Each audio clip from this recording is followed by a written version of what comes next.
I've been at many meetings in this hall in my time. I'm really, really glad to see so many people are concerned about the issues we're going to hear about tonight.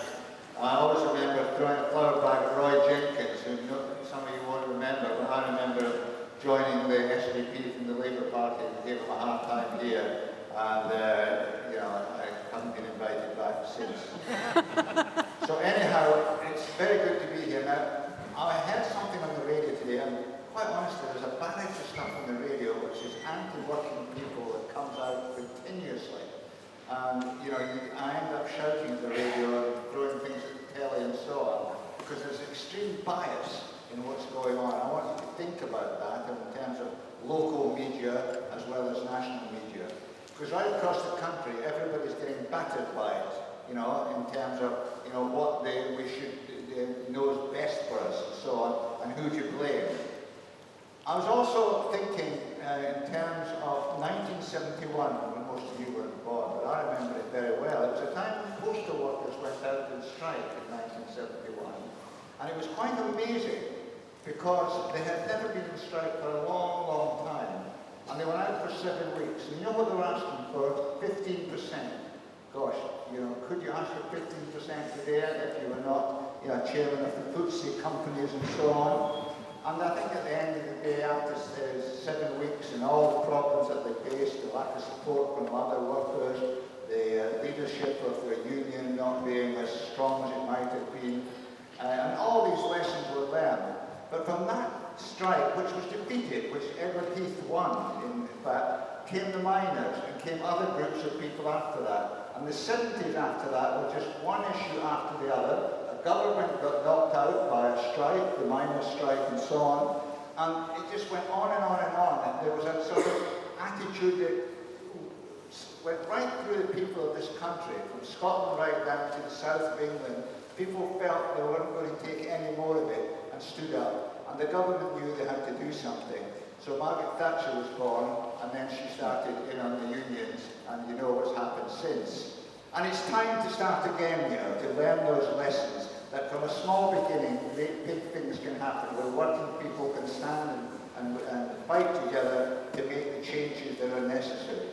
Because that's what's gone out of our lives a lot, that kind of word like solidarity.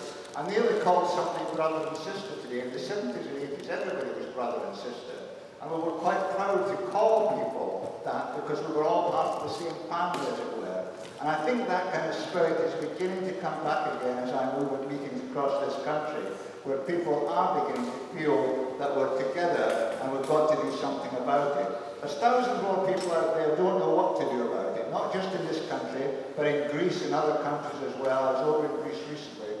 And, you know, to see austerity, you really see it there, and how it's affecting the poor people in those countries and how they're fighting back and so on. And it's right across Europe. So there needs to be some kind of movement that's taking place that binds us together, where we stand up and say no, where we can say we're going to do something about it. And I'm so pleased. I hope that the service, the workers in the postal service will vote against it. There's a big meeting on Saturday in Norwich. It will be packed with people. Everybody loves the postman, but it's not just the postman that we need to love. It's about privatisation they're trying to bring in, the kind of services, the public services they're trying to destroy.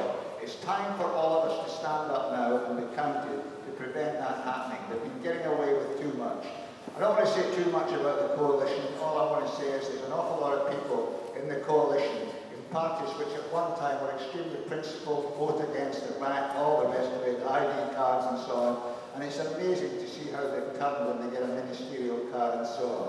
And that's the kind of attitude I think we have to stand up and say, we're not going to listen to you people making laws that affect the lives of people in this country. There are people hurting in this city, really a lot of people hurting, and finding it very difficult to survive, and it's going to get worse. There's going to be huge cuts imposed by government, the local councils are going to have to put it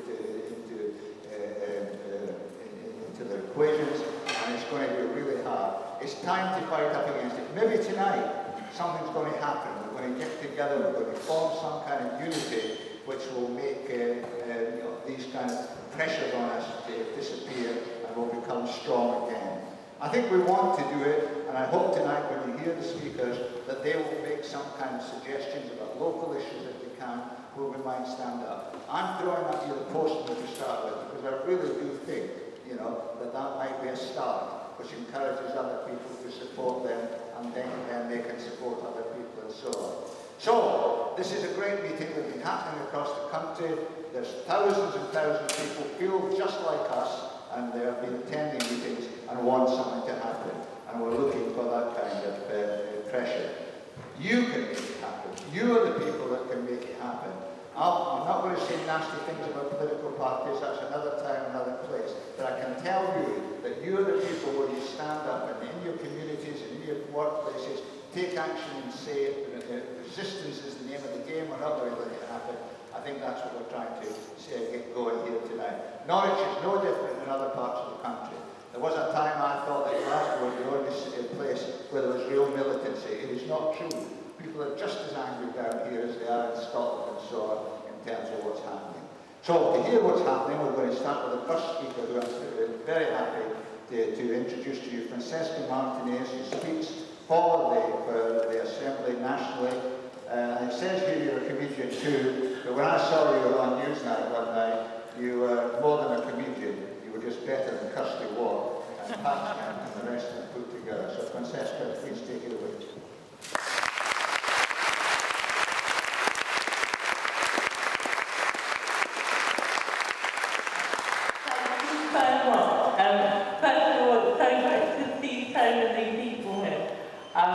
It really keeps your faith in humanity to know there are other people out there who believe that we can do better. I'm here because I believe we can do better. I'm not a politician. I'm just a person who wants to keep hoping this isn't the best we can do. I feel we're facing a very, very scary time right now. Our human rights seem to be attacked from so many corners. We seem to have a coalition not of Tories and Lib Dems, but of politicians and big business. We are unrepresented. And I think, in a way, we haven't faced this. At the race level, we haven't faced leaders who completely unrepresent the needs of the majority. So it's quite unprecedented, and I think we have to join the dots together and see all the issues we are facing come from the same problem, and that problem is our politicians do not represent us, they represent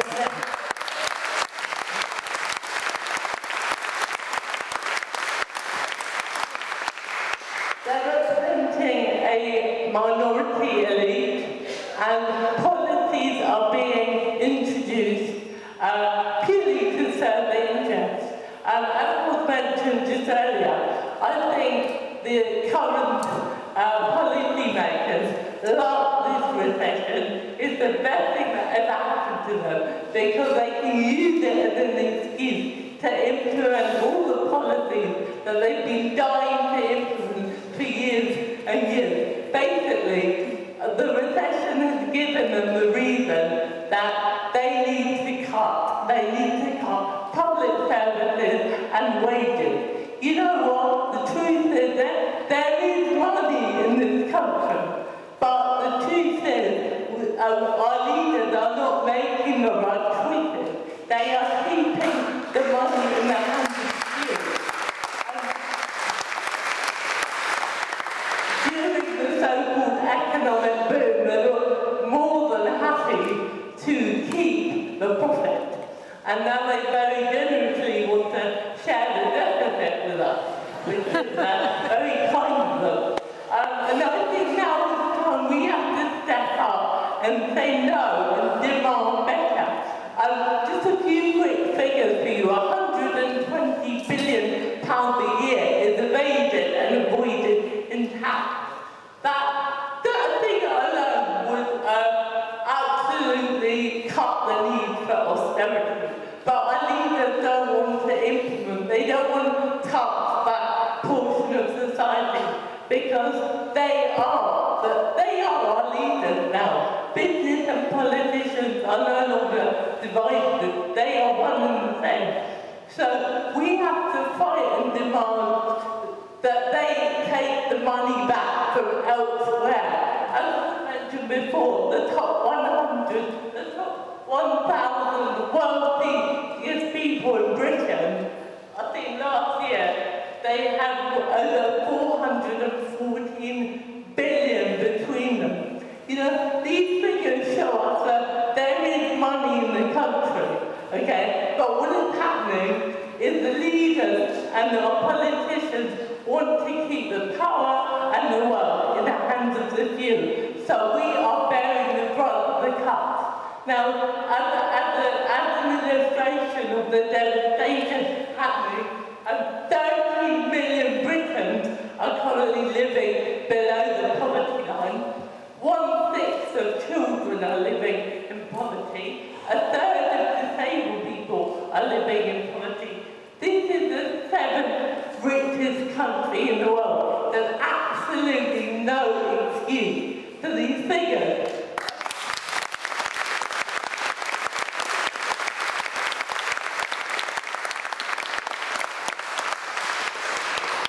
In 2012, the city bankers in London alone were awarded 14 billion in bonuses.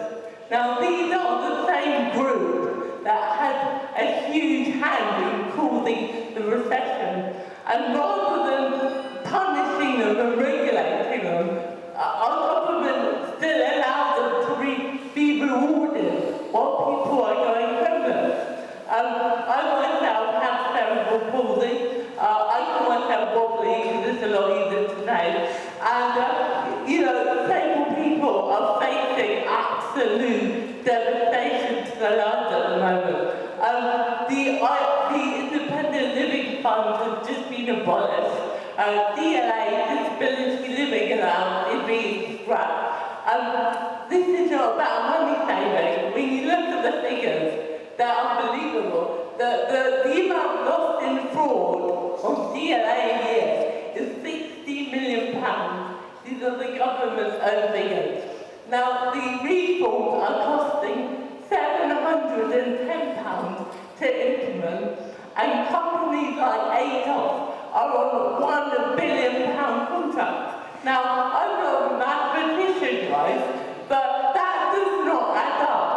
Basically, a huge area where the costs are going is that the government has decided that everyone needs to be reassessed. So someone like me with a lifelong condition is going to be asked every 5 years, are you still wobbling? I could save them a lot of money. I could save this country a lot of money by saying, yes, I'm still going to be wobbling. This is the kind of thing that's happening all over Britain. And there's one thing behind this action. It's the transference of public money into private hands. That's all about.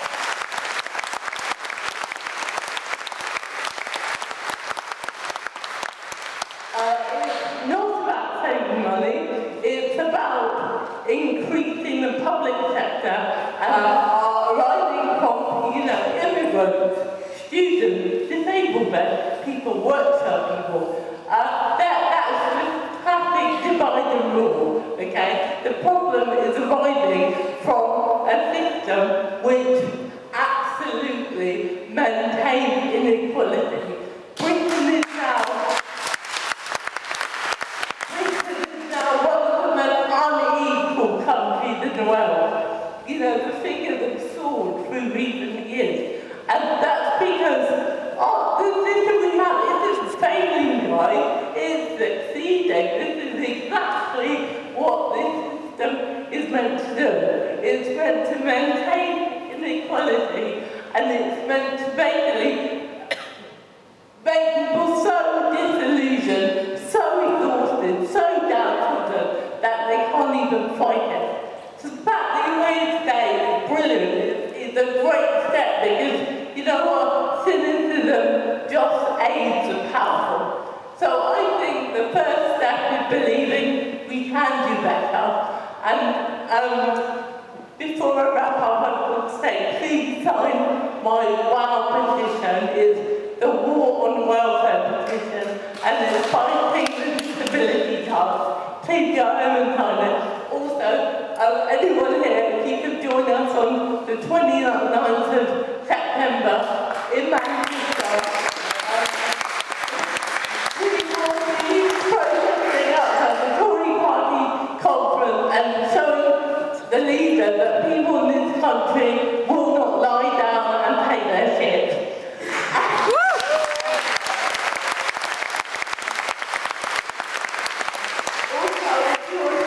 On the 2nd of November, there's a students' People's Assembly in London, all detailed on the website and the leaflets at the door. And finally, I just want to say we seem to be living in a time where profit is sacred. You know what? Profit isn't fucking sacred. You know what's sacred?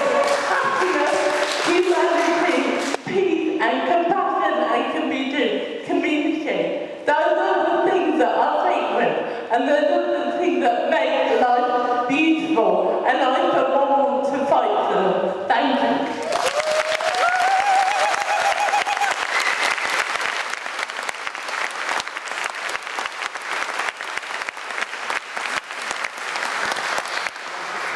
Francesca sadly has got to go back to London, but I think we could take a few questions from the audience if you would like that.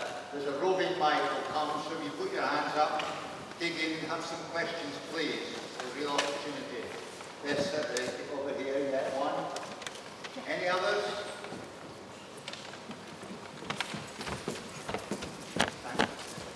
Try to get you cloned. A real alternative or bring them back to their roots. Coming from the same rotten core, and the system is rotten, and it benefits the few while subjecting the minority to the majority to huge misery, not to mention the whole planet. We're killing the planet, and we're killing the very conditions that life depends on.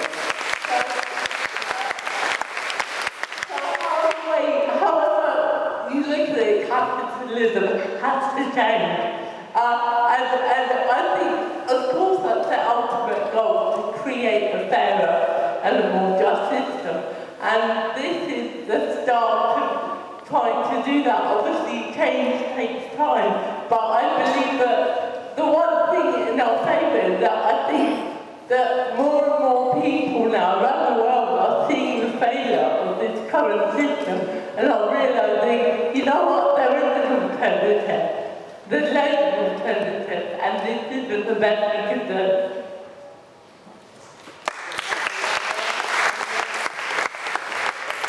Come on, Norwich, one more. Is there somebody at the back? Yes. Is that, yes, sorry. Right up the back, fifth row back. After war, you know, Iraq and Afghanistan, I think the total cost so far is £20 billion. Now, that's that figure that the government wants to cut from the NHS. So it's all about choices. And the choices being made are disgusting and are very, very scary. And what's happening is, with the help of the corporate-led media, the government are convincing us that actually we should be ashamed to fund a welfare state. No, what we should be ashamed to do is fund wars which kill and save people.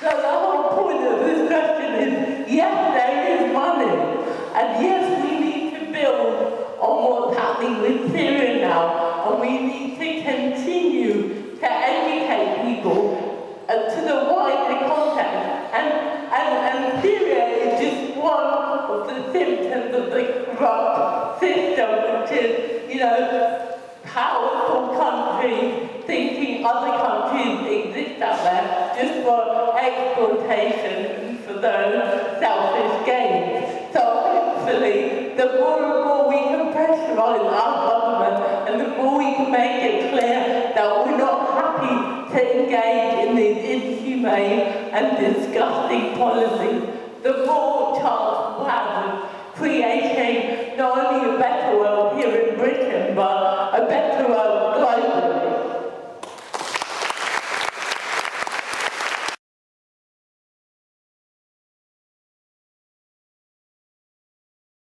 And to be honest, tonight's not looking good either. As Ian, is that okay? As Ian said, my name's Jo Rust and I am proud to stand before you and declare myself to be an active trade union member. Secretary of the Kings Lynn and District Trades Council. The reason I feel the need to be clear about this is because since this government has clawed its way into power, and make no mistake, nobody voted for this abomination, not even Tories of vilifying and demonising trade unions and their members. We see almost daily a stream of invective directed against democratically elected trade union officials. We hear on a regular basis the propaganda about the manipulative nature of those trade union members, thank you, who choose to take up their right to join a political party and to have a say in who their parliamentary candidate is going to be. And we're bombarded with daily lies, exaggeration and diatribes about trade union facilities time and how it steals from the taxpayer. Well, we are that taxpayer, and it's time that we stood up and said that we've had enough. The latest act that this government is trying to inflict upon us, and one that we must all protest against, is the Transparency of Lobbying, Non-Party Campaigning and Trade Union Administration Bill. Tries to stop us from campaigning. This bill won't stop corporate lobbying, like from Linton Crosby, but it will restrict groups like the People's Assembly, and it will silence trade unions. Remember, our trade unions already have what Tony Blair once boasted of as the most restrictive laws in the Western world, yet they want to make it even worse. Our rights at work are being daily eroded, and if it continues, our society will be weakened. It's going to allow the Tories to take even more liberties with rights that have been designed to protect us, rights that we have fought for and those that come before us fought for. And I say that from my other role, I might get booed now, as Secretary of my constituency Labour Party and a Labour Party member, because I also believe that we need a Labour Party that is fit for purpose.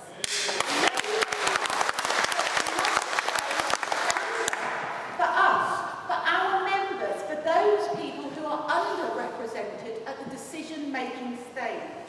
Those people who, along with trade unions, their members, find themselves being vilified by the press. Francesca's already said, we know who they are, people with disabilities, single parents, the unemployed, even the low paid are now facing condemnation from this government. Even Jamie Bloody Oliver is jumping on the poverty bashing bandwagon, yes. So why are these people the ones who are being made to pay rather than the casino bankers who gambled the nation's money and lost?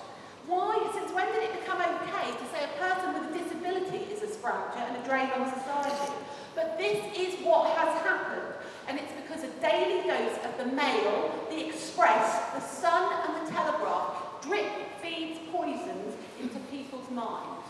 And while I know I'm preaching to the converted, if we really want to defend education, health and welfare provision funded from general taxation and available to all, it does mean that we, all of us here, have to step up and do a bit more. If we want to have any hope of countering the vile right-wing press, which has got a vested interest, don't forget this, it's got a vested interest in keeping wages low, morale even lower, and the fear factor high, then it's up to us to get the message out there. And this is why people's assemblies are important, because because they're different. Lots of people don't want to join a political party or a trade union, despite the fact that I want them to. But a people's assembly is not about a party, it is about people. And it's giving them an avenue to express their anger, their fear, their worries at what's happening to them. The People's Assembly will bring the democratic process back to the ordinary people, those that are being hammered left, right and centre. And it's that propaganda, they listen to the propaganda that tells them it's the fault of benefit claimants, or tells them it's the fault of immigrants, or tells them it's the trade union's fault. And it is just that, it's propaganda. And here is the definition of propaganda. I tried to cut it out to keep the time, but I couldn't. Propaganda is a form of communication aimed at influencing the attitude of the community towards some cause or position by presenting only one side of the argument. Propaganda statements may be partly true or partly false. Propaganda is usually repeated and dispersed over a wide variety of media in order to create the chosen result in audience attitude. And this is exactly what's happened. We have so few avenues for getting out an alternative perspective to the masses that it's no wonder they take notice of the lies that they read in their newspapers every day, hear on the radio or see on the TV. Don't forget who owns the TV channels, people like Rupert Murdoch and Richard Desmond. And these lies say that the government must cut back on and undermine workers' rights because this will boost the economy, despite the fact that workers in the UK are the third least protected in the Western world. These lies that have allowed our unfair dismissal rights to get worse, making it easier to sack us. These lies that see redundancy consultation decrease, making it quicker to sack us. The lies that pretend a pre-termination negotiation is a good thing, despite the fact that it makes it easier to sack us. And then the other lie that says swapping shares for employment rights is a good idea, although you've got it, once again, it makes it easier to sack us. And they add to that the changes to employment tribunals, which make it far harder to earn money. And what daily paper is out there standing up for our rights? What radio show is out there? What media, television show is out there? Saying how unfair it is on us. And this is why I said earlier, we've got to do a bit more.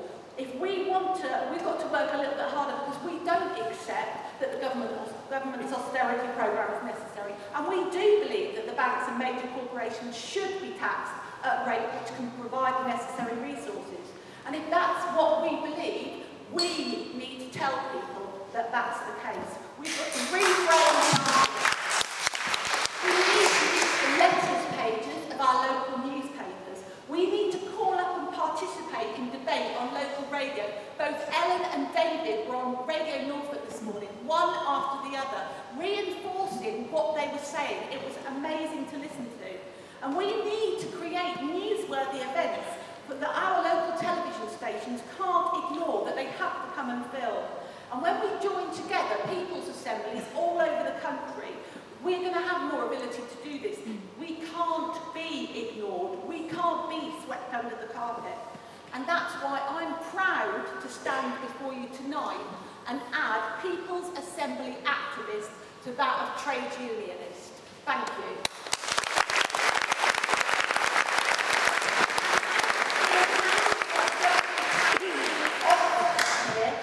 We're having a Fenland People's Assembly on the 28th.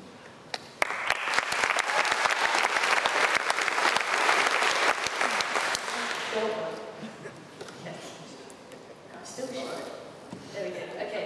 Can you hear me? Yeah. Hello. I'm Rosie and I'm 22 and I've just graduated from the University of East Anglia. And earlier this year I was lucky enough to go from being a student activist to getting elected as a student union officer at the university. Graduates use youth centres, libraries, social resources that contribute to our individual and societal learning. So just fighting against tuition fees doesn't count unless we really know what we want instead. And what I want to fight for is for us to see education as the key to allowing any individual to fulfil their capabilities. And I want the government to understand this. ambition, whether you're a violinist or a computer scientist, a brain surgeon or a bricklayer, education gives us that freedom to do so. It's about being free to fulfil your capabilities. But listening to this government, you'd never know it. For this government, education is nothing more than a pathway to productive jobs and industries that promote economic growth. Nothing wrong with improving the economy, but if it's all we focus on, what we lose is a terrifying result. We'll be a poorer country. So at UEA, our music school has just been closed down. And on the other side of campus, we've just had a £26 million enterprise centre just pop up. And this is the same up and down the country at universities everywhere. Teachers and researchers and students are pushed and cajoled into learning and discovering for economic return, instead of for their own sake. Enterprise is pushed at us like it's like a...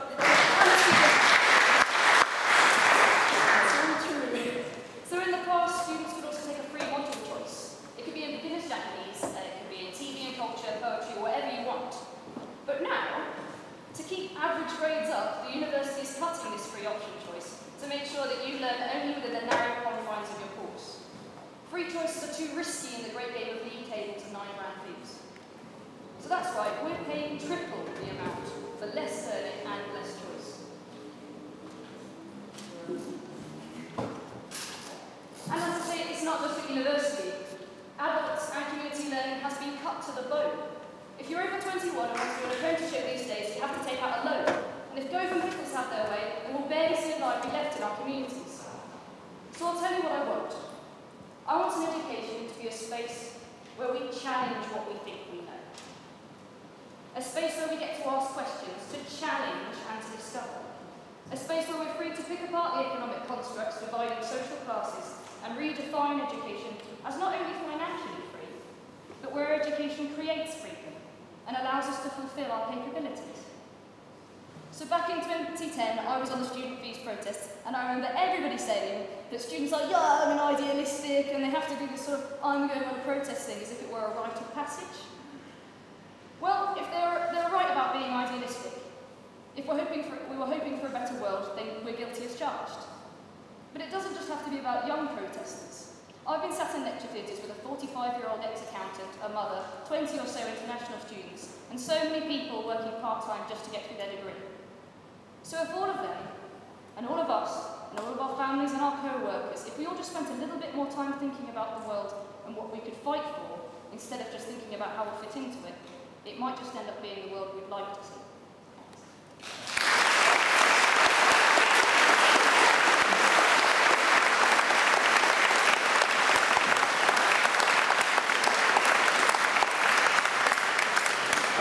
Because disabled people are being impacted by the overall austerity cuts 9 times more than the rest of the population. And disabled people with the severest impairments are experiencing cuts 19 times greater compared with the rest of the population. We are losing 28 billion of essential welfare support.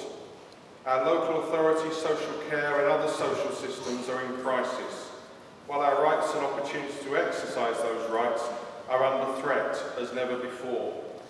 And I want to drill down and give you a picture of just how extreme the situation is for disabled people. I want to give you a case study, a typical case study of the hundreds of people that are phoning us daily here in Norfolk. Mr. B is a 60-year-old man living on the edge of Norwich. He has severe anxiety and depression. He has a learning disability and lives in a 2-bedroom bungalow. Mr. B also can't read and write. His benefits stopped completely as he failed to complete the forms sent for ESA from the DWP, as he did not know what the form was for. He then received letters from Norfolk County Council requesting that he starts to pay a contribution towards his council tax and also the bedroom tax. Mr. B again didn't know what these were, so ignored them. He has no friend or family or support workers around him, and he eventually went to see his GP in a distressed state as he had no money to buy food. His GP referred him to us, and we went to see him and helped him and sort some of those issues out. Without our support, he would have been evicted, no doubt. We also managed to get his benefits reinstated by helping him to complete the various forms. However, Due to a DWP error, it took 2 months for him to receive any money. During this time, Mr. B was a virtual recluse and became malnourished due to his lack of benefits. His mental health also suffered, and he felt suicidal. Mr. B had no landline, he had no mobile. He couldn't afford the bills he had to make, and he couldn't communicate his difficulties. Mr. B is vulnerable and does not react well to change. He has found the benefit changes to bedroom taxes confusing and distressing.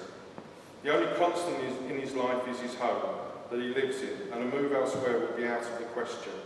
He has no choice but to pay the bedroom tax, but he can't afford it. It's either pay the tax or eat. That's not untypical. We've got disabled people who are being evicted from their homes.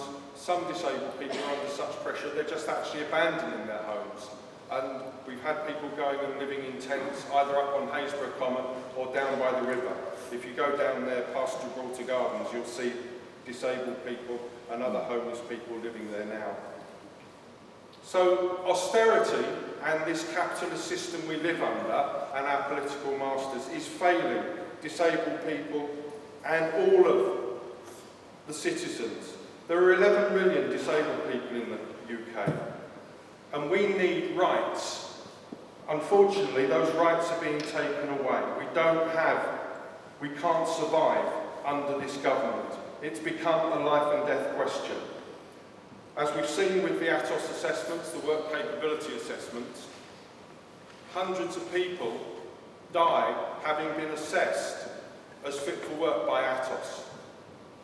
About 64 people a week, according to the Church Times, that well-known revolutionary rag, die having been assessed as fit for work by ATOS, this company that has a multi-billion-pound contract with the government. Shame on the Labour government that they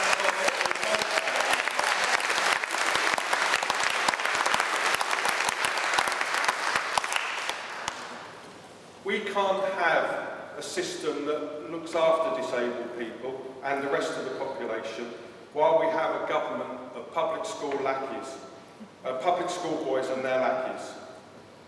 When these socially, emotionally, economically illiterate former members of the Bullingdon Club who run the country with the contempt they reserve for the waiters who they burn £20 notes in front of because they could and because they thought it was funny, we know we're in trouble.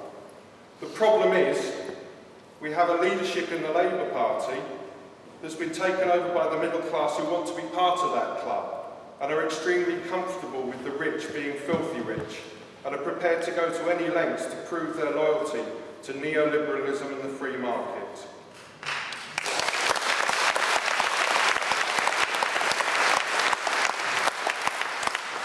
That's why we need to take stock, and we need a new leadership in the working class that is going to truly represent the interests of disabled people and all those in poverty, all those trade unionists that are fighting for their rights, and not those of the banks and big business. This week, the UN Special Rapporteur, Raquel Rangnick, condemned the coalition government and demanded that the bedroom tax be abolished after hearing shocking accounts of how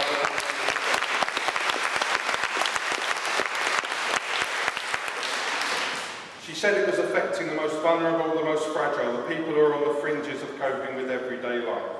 She said, I was very shocked to hear how people feel really abused in their human rights by this decision. Being so vulnerable, they should pay the cost for the economic downturn, which was brought about by a financial crisis. People in testimonies were crying, saying, I have nowhere to go. I will commit suicide. We're in a fight, and it's going to get worse. 40% of the cuts have been in.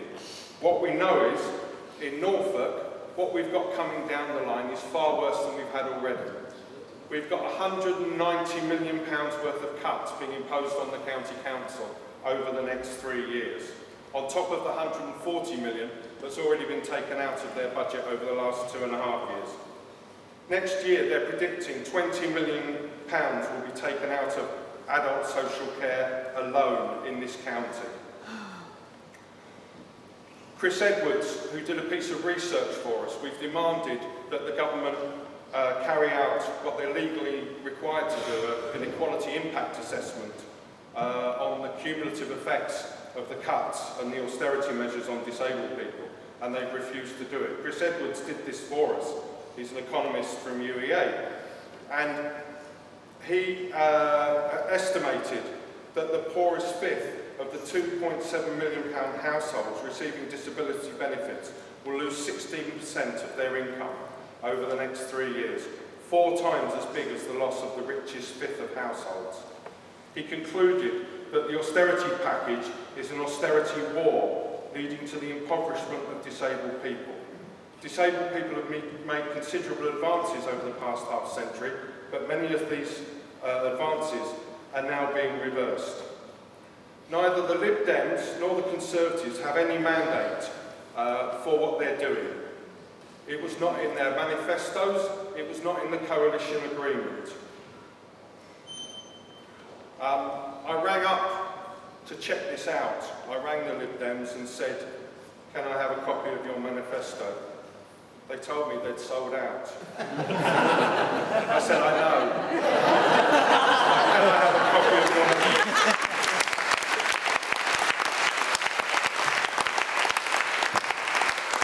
As far as disabled people are concerned, they have no electoral mandate for these vicious cuts, which are ruining lives, making people homeless and driving people to suicide.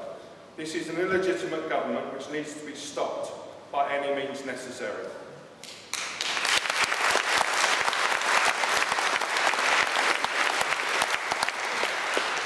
Like the trade union movement, the disability rights movement was born out of struggle, inside and outside the law. The disability movement has returned to its campaigning and civil disobedience roots. Now the Labour Party, the Labour movement and the trade union movement needs to do the same. We welcome the TUC decision this week to fight austerity through civil disobedience and industrial action. This needs to be actioned. It needs to be realised.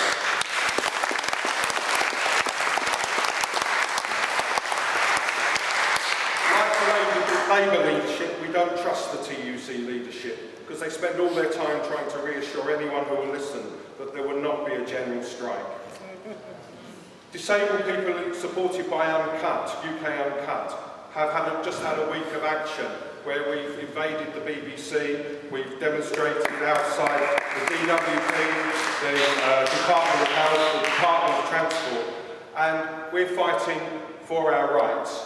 We need a movement to come alongside us. We can't do this by ourselves. We need the Labour and trade union movement to get off its knees and start taking direct action to get rid of this government.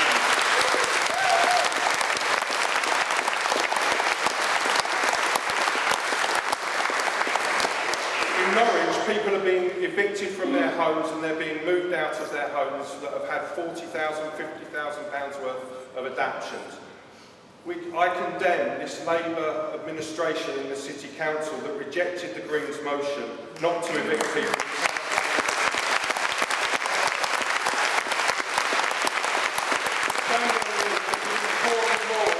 Before Norfolk disabled people's human rights. We can't wait for 2 years for a general election. That's why this meeting's so important. This needs to be not a talking shop, this needs to be a people's assembly of action. Yes! We need in Norfolk and in Norwich a programme of direct action and civil disobedience to challenge all these cuts, all these closures, all the evictions. We need a movement that's going to actually challenge the state. Our rights weren't won in nice meetings and having friendly chats over tea and coffee.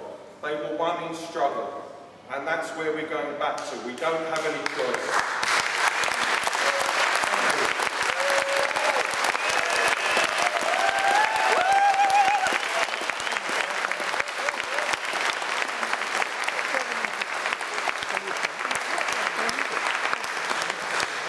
Thank you, Francesca. Have a safe journey back. Hope to see you again.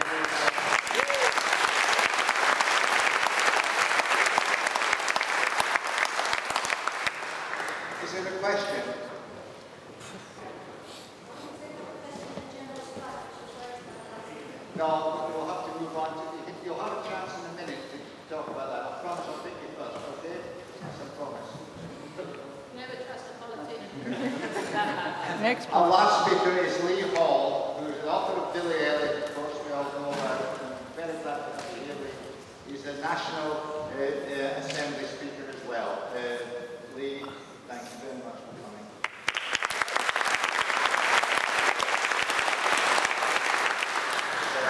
Thank you. It's really great to come to Norwich. I've had several days on here, and it's a really wonderful place. I mean, is that's better? Anyway, I'll tell you. I grew up at a time when you could go to the dentist and you could have your teeth done. You could go to university. Okay. I grew up at a time when you could go to the dentist and have your teeth done, you could go to university and you could watch football on the telly all for nothing. Now you pay for prescriptions. I've got a son with an inordinate debt before he's even done a day's work. I have a Skybox, an internet service contract, a Netflix account, and pay more in a typical month than I used to pay on entertainment for the whole year. I grew up in Newcastle, and I could look out every window and see a forest of cranes on the river, and I'd go and watch the blokes coming out of the yards, thousands and thousands of them, and every one of them was in a union. Now, there are none. I used to drink in a pub where those people went together and talk. That's gone. I used to go around the corner to the library to borrow books. That's gone. I used to go to the cheap second-hand bookshop in the town, and that's gone. Now, there aren't any second-hand bookshops in Newcastle, and I buy them off the internet from a site that sells second-hand books that got bought by Amazon that doesn't pay any UK taxes. We used to have one phone in our house. Now, we all have a phone in our pocket, and we've still got the old phone in the hall, but collectively, we pay more in a month than we paid in the whole year. And we don't say anything more significant. I used to watch Newcastle United when they wear a strip that belonged to everybody. Now, as of this summer, it now belongs to one guy.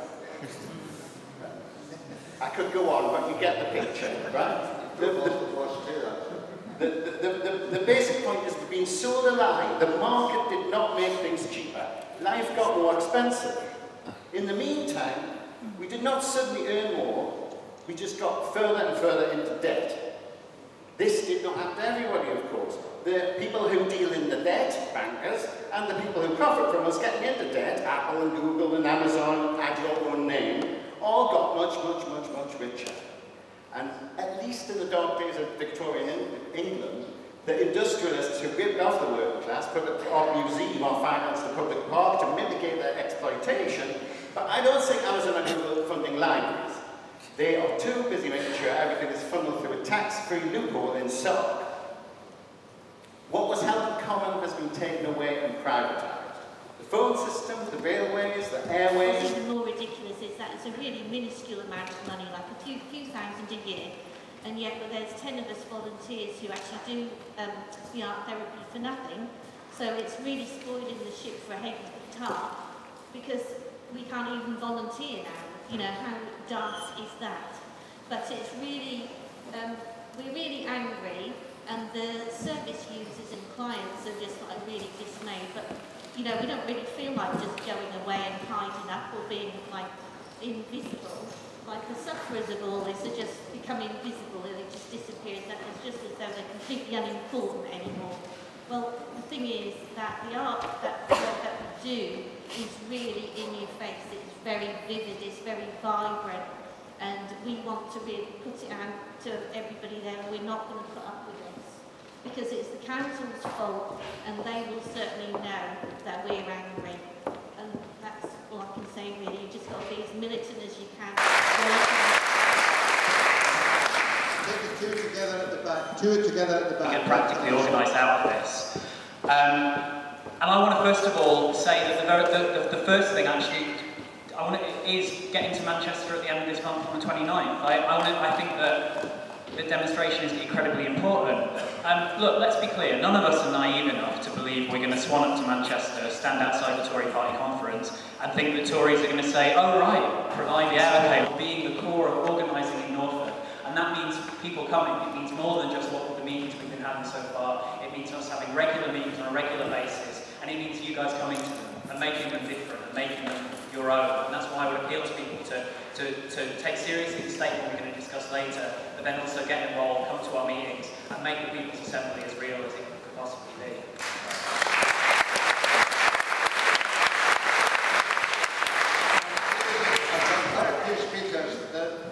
The young woman at the back next to you, Ellen. Oh, hi. Hello. I'm also on the organising committee of the People's Assembly, and Dan has just said a lot of what I wanted to say. Peter said earlier, what are we going to do? What can we actually do? How is this going to happen? Now, I think armed struggle and mass riots in the streets is not going to happen in England.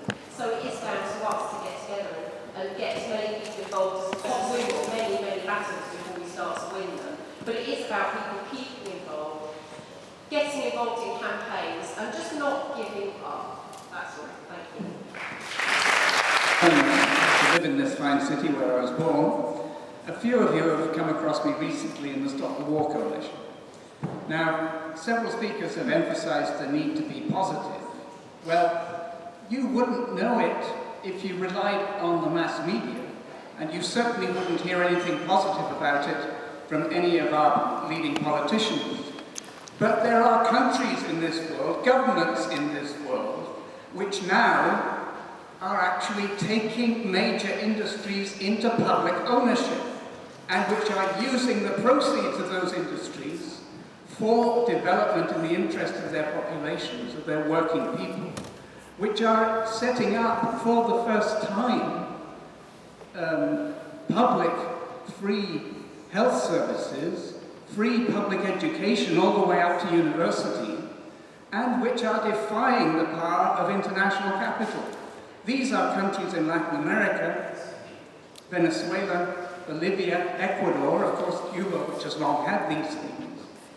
And they are setting an example which we can learn from. Of course, conditions here are not the same as in Latin America, but the fact remains that we can learn from them how to create a real alternative.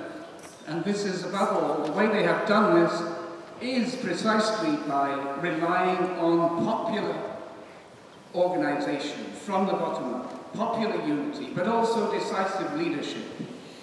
And also by drawing on their own history, by learning the lessons of their history and the examples of their past, of struggle and of how to achieve benefits for ordinary people through struggle and through popular unity and leadership.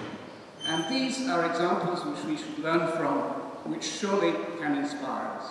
Thank you very much. Genuinely enjoyed myself. So really, I have come here to speak for the young people and the people that are disadvantaged, especially myself. Putting everything aside, the bottom line is, it's all very well coming here, but if we go away and just, forget all about it, nothing's going to happen. We've got to do it. I'm really disappointed in this country. We're too apathetic. A friend of mine who's French said this would never happen in France. She said they'd go on strike. I don't know if that's true, but we need to get back to the unions. Labour Party need to connect with the unions. Well, I'm just so disappointed in this country.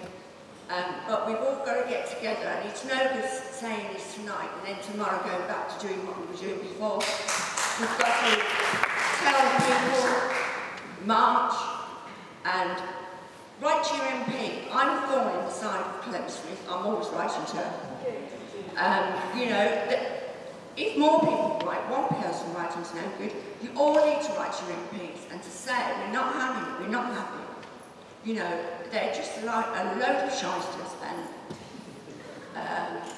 all I've got to say is we've got to keep this up.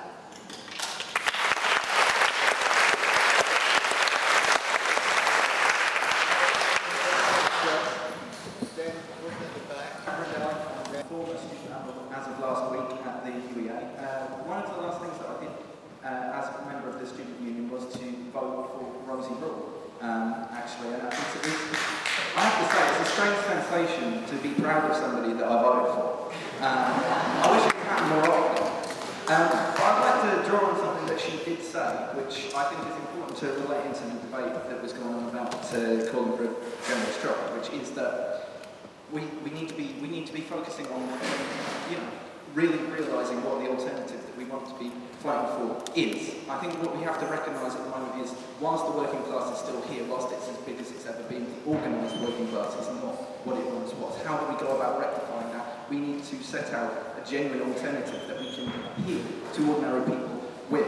So, of course, it goes without saying that we stand against cuts to education. We want to oppose attacks to pensions, things like that. But at the same time, we need mass participation like this to set out a genuine democratic alternative that will draw people to that fight, so that when we go out, it is all out, not 6 million out of 70 million people going out on strike.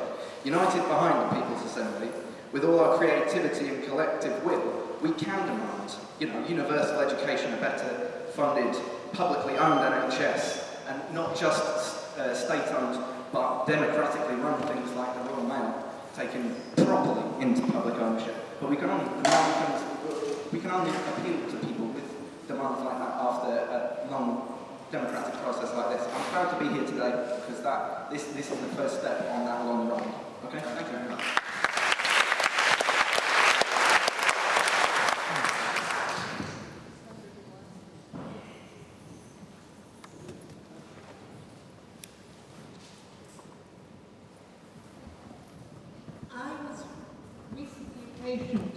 In the Norfolk Hospital on the 29th of June, and I was appalled at the lack of staff, and also that we didn't get washes at night, and there were cutbacks, and I think a lot of the cutbacks are caused by too much paperwork. I think we should go back to the old-fashioned type of nursing and cut all the paperwork, because I think that takes far too much time, and far too much time is spent on paperwork than giving attention to patients. That's all I've got to say. Thank you very much. Hands up to see how many we've got in the last 10 minutes. Hello. That is our last in a minute, okay. My name is Van McCann and I am a Norwich resident. I think Norfolk's People's Assembly and all the respective trade unions are doing a fantastic job against austerity and promoting the welfare state. However, I think that should be based on promoting a responsible welfare state where those who claim benefits are not better off than those who are in full-time work. Also, I can see that most of us who attend here are aged about 40 and above. So I think it is worth taking into consideration to recruit younger members, because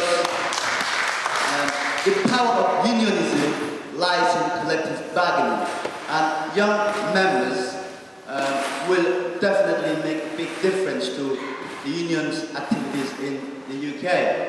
And finally, point number 7 on the action plans states that there will be monthly meetings to promote discussions among members.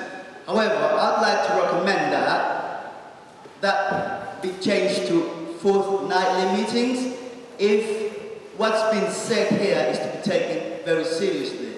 So, and I think NPA should be able to do a better job in encouraging members or in encouraging respective trade unionists to recruit more members. Thank you very much.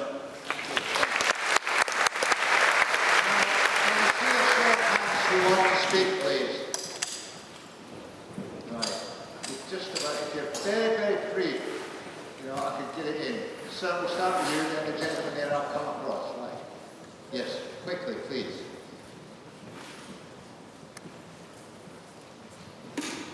And then there's a gentleman in the shirt behind it. Headline news today was the privatisation of Royal Mail. And I think it's no coincidence that the very day that the unions are meeting in Birmingham to discuss strike action against privatisation, the Tories come out with their proposals to privatise in November. I think this is a serious battle for the Tories. It's not quite 1984 in the mines, but actually it is a very serious battle. One of the last battles about privatisation. Postal workers have been able to resist privatisation for many, many years, but they're really coming from this time, and I think we have to give them every support. And the first chance we have is actually on Saturday, because they've got a rally and march in Manchester, meeting in Chapel Field at 1 o'clock, and I think people should be there. I think particularly firefighters, teachers, people going into battle should be there alongside postal workers. Actually, everybody wants to fight back. This is the first opportunity, and it's one of the points on the People's Assembly actions. The other thing is the Trades Council rally on the 12th of October becomes more and more important, because once we move into the October, actions begin to take place amongst many groups of workers. I think that the rally on the 12th is something we need to build seriously, because this, the Tories will say, is a very serious fight, and I think the People's Assembly has to respond by building a serious fight against the Tories. Thank you very much.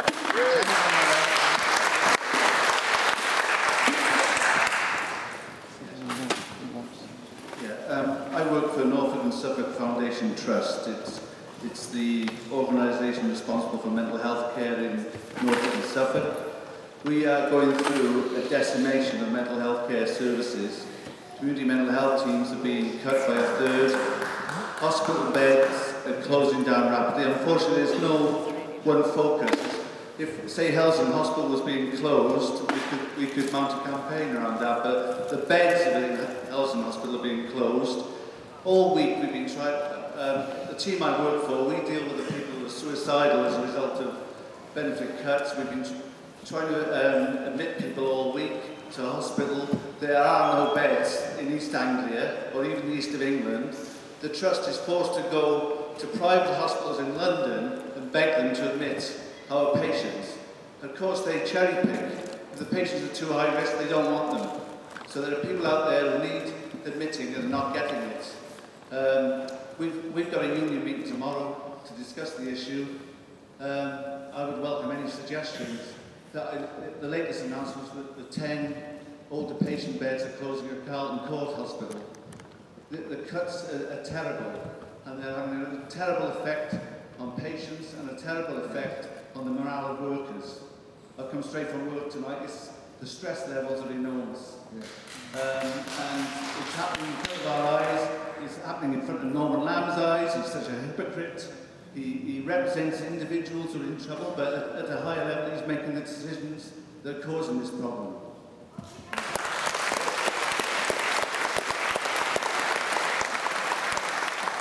I'll have a chat to you afterwards, because I'm interested in it too. I'm interested in how the press has ducked this whole question.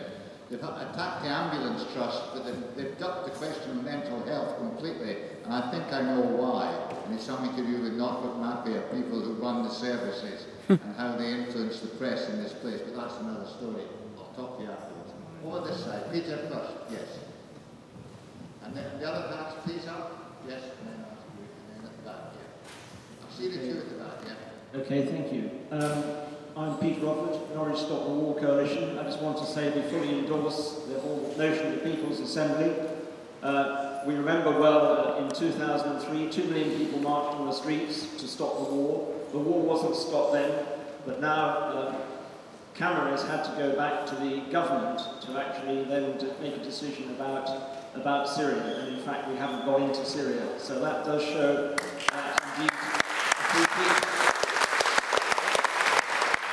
we keep our pressure through all ways, not just through meetings where we come and speak, not just through marching, but we have to take further action. That means things like civil disobedience, in fact. But we have to be prepared to go that far. We're aware of the Arab Spring out there. People are losing their lives on the streets to fight for what they believe in. We must be prepared to push things further. I know that we're terribly kind of cosy, most of us in this country, but things are getting very, very bad for so many people. And I was just slightly dismayed that I hear there's a member of the panel who's an activist for the Labour Party. I mean, don't forget it's the Labour Party that started the privatisation of Royal Mail. The Labour Party, I don't want to bang and divide us all. I'm just saying, be very suspicious of all politicians that get into government. There are very few in there, 2 or 3 people that are in there fighting for the people that elected them. The majority of them are a gravy train, and we shouldn't trust any of them, so it's up to us.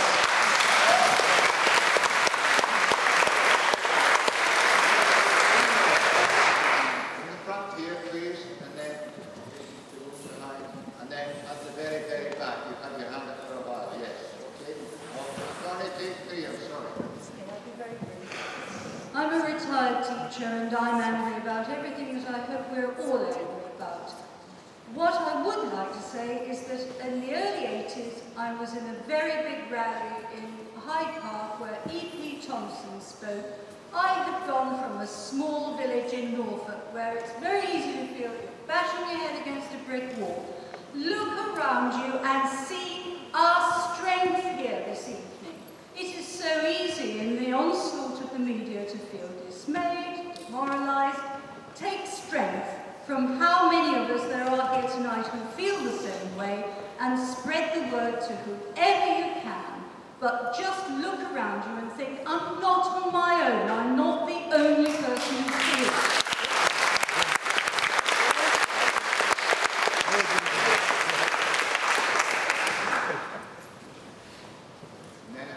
Hello, my name's Zoe. This is a call out because I'd like to try to start a street satire group.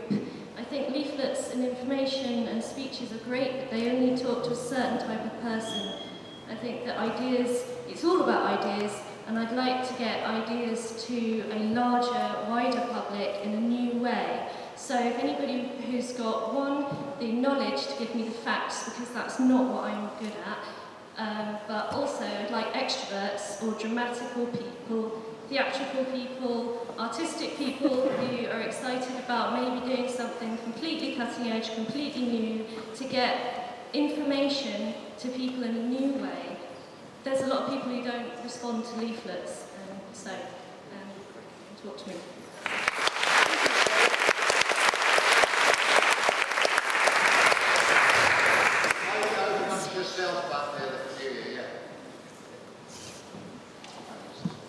Hello everyone, my name's Kevin from Norfolk Fire Brigades Union.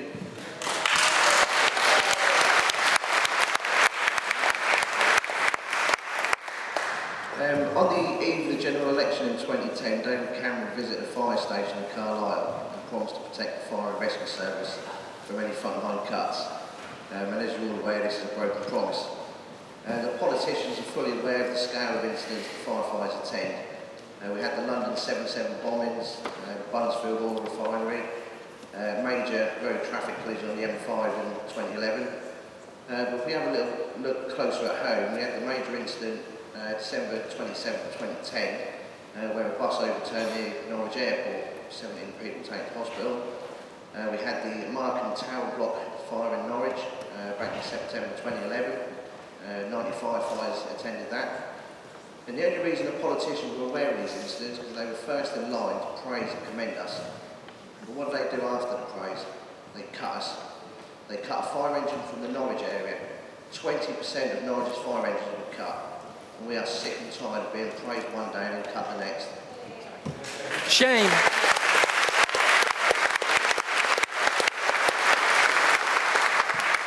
By the end of this Parliament, the condemned government will have cut fire and rescue budget by 22%.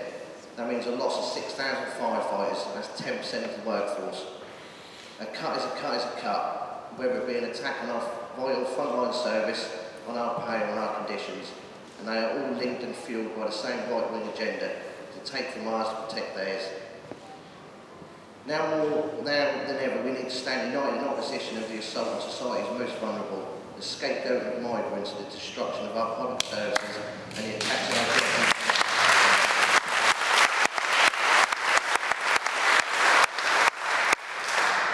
And let's not fall for the petty tricks and attempts to prey on our fears and frustrations. And remember, we save people, not banks.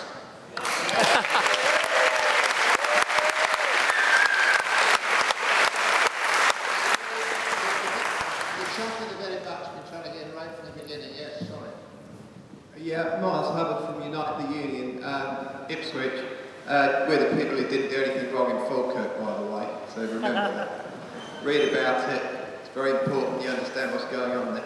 That's by the by. I'm also on the organising committee of the People's Assembly in Suffolk. We've got an event like this on the 17th. So if any of you fancy coming along, listening to Owen Jones amongst others, please do come along. Just a quick thought. I was talking to Dave Peel a moment ago. The one word which amazingly seems to nobody has touched on yet. Is there anybody in this room who wouldn't call themselves a socialist? Not many, I suspect. You know, because that's what the political ideas we're talking about. It's socialism, and we need to have some ideas and put names to them. Thank you.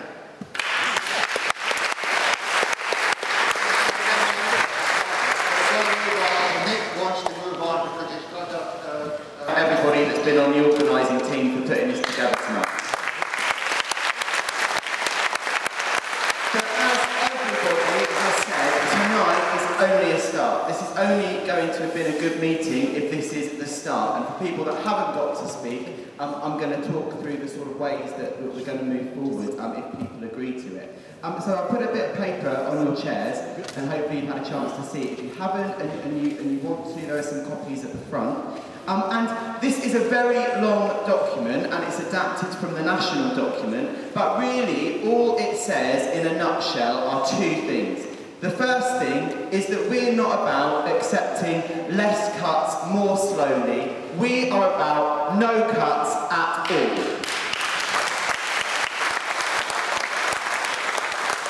The second thing is, quite simply, as people have said tonight, we will not be divided. We will not accept the government trying to divide us, immigrants that have come to this country and people that were born here. We will not accept any sort of division. That's just not going to happen. That's the second thing.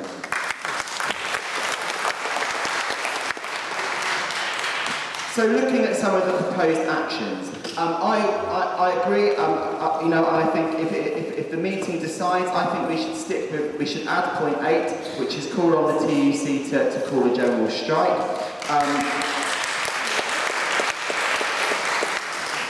But I think from the sense of the meeting and from what I heard, my sense is actually we shouldn't be stopping people from calling action. We shouldn't be saying to people, don't go to Manchester. We should be saying we need another coach to Manchester. We need to fill that coach and another one, and we need to get as many people to the Tory party conference as possible. And of course, we're not going to stop on that day the Tories from doing it, but we need to build a cycle of protest that will bring the government down. But it's not just about Manchester, it's also about things here. And the first point is about straight away on Saturday getting behind the CWU demonstration in Norwich, and then on the 1st of October I hope that you're going to be standing with me and supporting all of the teachers on strike and not letting any union go out on strike.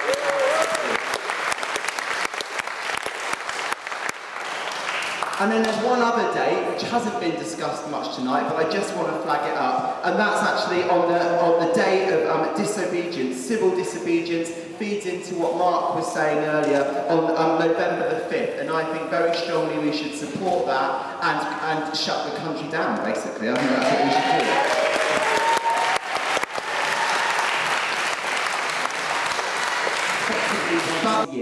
But in between that, we're going to hold regular meetings. And the idea of the People's Forums is that the furthest away from being a talking shop possible. It's all about planning action. And, I think we're starting with a monthly meeting, but, I would say to that, if you want a fortnightly meeting, let's make that an absolutely big meeting, and let's have people coming along and saying they want it fortnightly and building it as big as possible. And the first meeting is next Thursday at 6:30 at the Vauxhall Centre.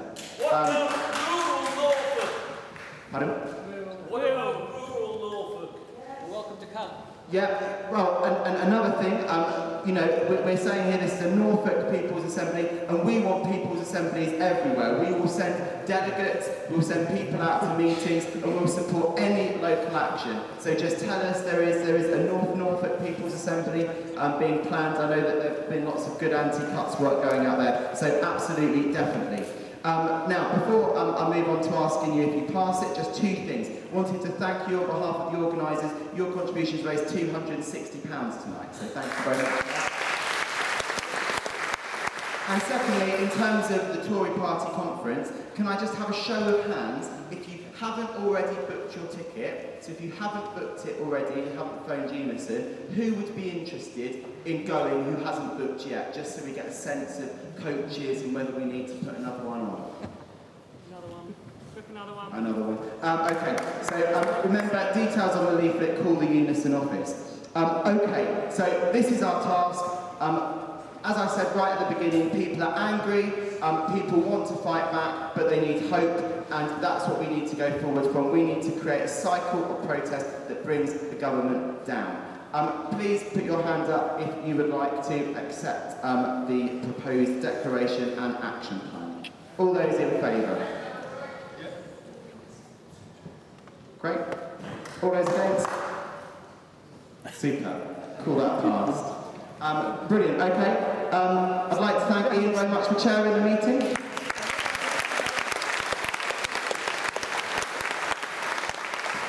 See you next Thursday. We're now going to have closing remarks from Ian and a minute, because we need to be out definitely as soon after 9:30 as possible, and then closing remarks from the speaker. Mark, could you say something in a minute? No, I know, but you will.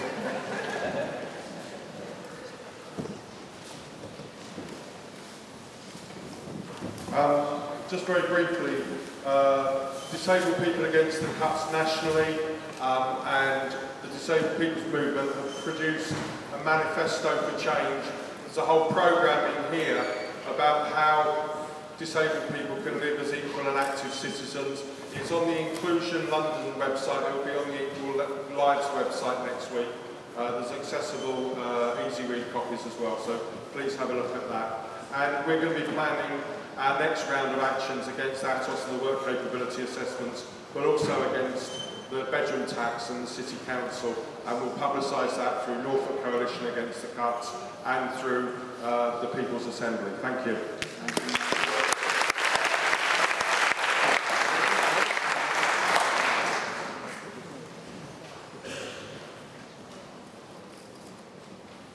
So I'm here today because I'm sick of being told that I'm not employable enough. And that I have to deal with debts and prescription, rather than just being treated like an adult and being told there simply aren't enough jobs available. And so I've been listening to everything everybody's been saying today, and I can tell you that I'm completely with you, and that on my campus I'm going to be bringing all of these issues to relate to what students are caring about and make it relevant to them. So today's government is allowing us to work for the economy rather than making it work for us, to allow us to fulfill our rather than making work for us to fulfill our capabilities and make life useful, as Francesca said earlier. And so there's a space here and right now, tonight and in the organising committees, I know that I'm going, for us to really fight for something. All of us, even me, and I'm Rosie and I'm 22 and this is the scariest thing I've ever done, so thank you.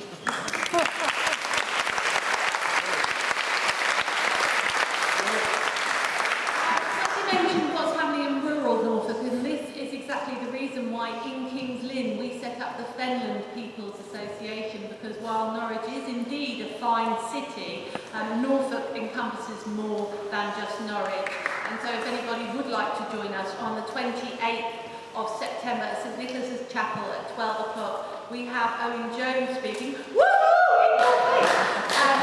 Mark Seddon and Richard Murphy, among others. And we've also taken on board the point about getting young people involved. We have a 17-year-old, don't do it this, Labour Party activist. And this for me is an issue. While people might not like the Labour Party, I joined in 2010 because I didn't like where they were going and what they were doing. And I feel if I don't like it, it's up to me to get involved and make a difference. And that's what I'm doing in my town, and I have been since for many years now, and that's the only way we're going to change things.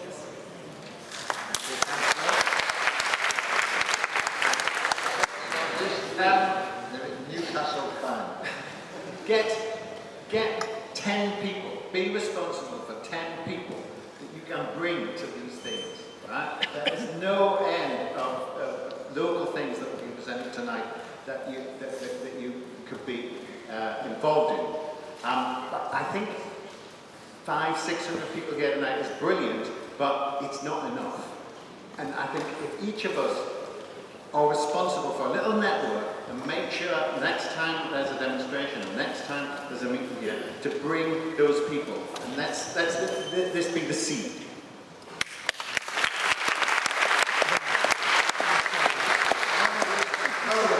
Leah's just said, because there's hundreds of people out there who agree with you. It's about getting them out of their armchairs and away from the box and that to come and do something. In a long lifetime of protest, let me say there's been two things that have been sticking in my mind. They tried to close the puppet theatre in Norwich once.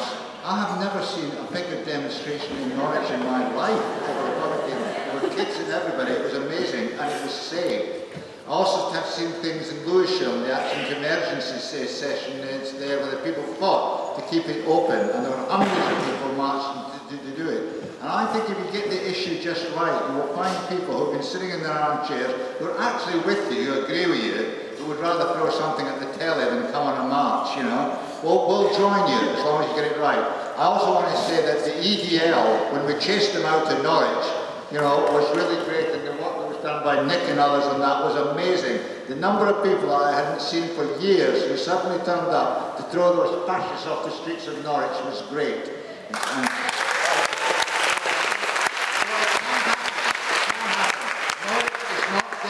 central Glasgow. Don't ever anybody tell you that. There are people here just as angry. They may not talk with the same lovely tones, but they certainly, you know, have got the same feelings. So can I say, I want to thank you all for coming very much and asking questions. I'm sorry you didn't all get in, but I think you can see that everybody's got a question to ask and wants to get it in. Secondly, I want to say to the speakers, thank you very, very much indeed for, you know, bringing it all to a head. You know, I've been around too long probably now, and it's nice to see new faces appearing and saying the things that we've been saying for a long time. I feel ashamed that we haven't changed the world the way that I wanted to when I was 19, 20, and when the postal workers were first on strike. But they're there again, and I'm going to be there on Saturday, and I'm going to be shouting the odds on the front of City Hall and supporting them. I want to see all those postmen who have been delivering my letters for years and your letters. They're part of our community. They deserve our support. So let's show your face there, please.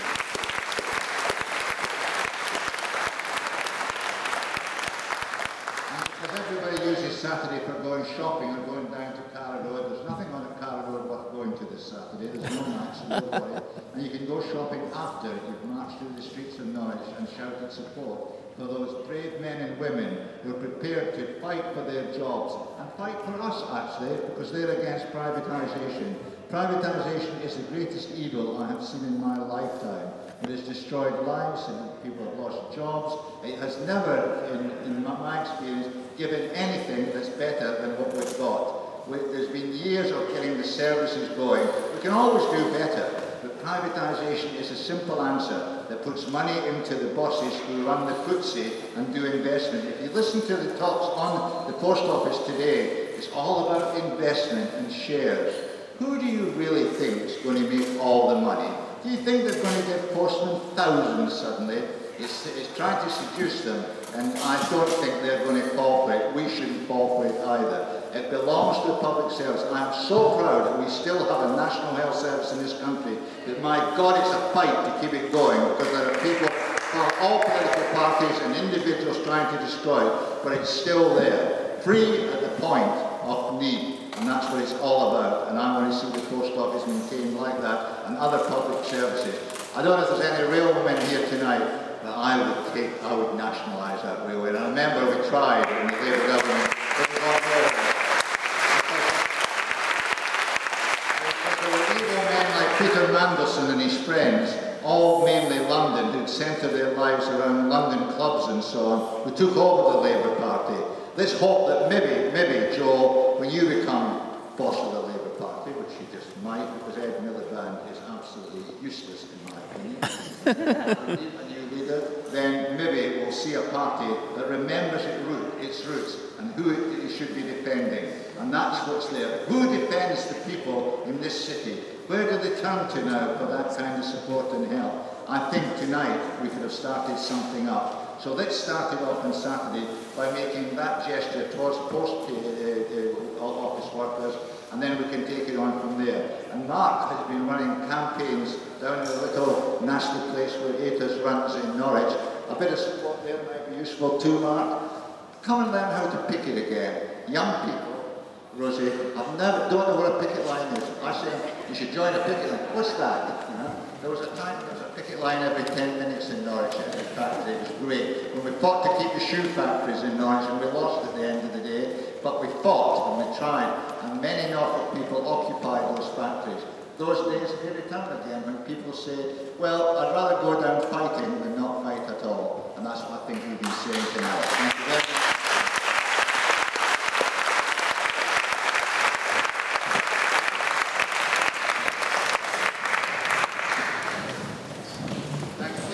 Johnny Hall. The buses are still running, I think. I think all the 5 minutes.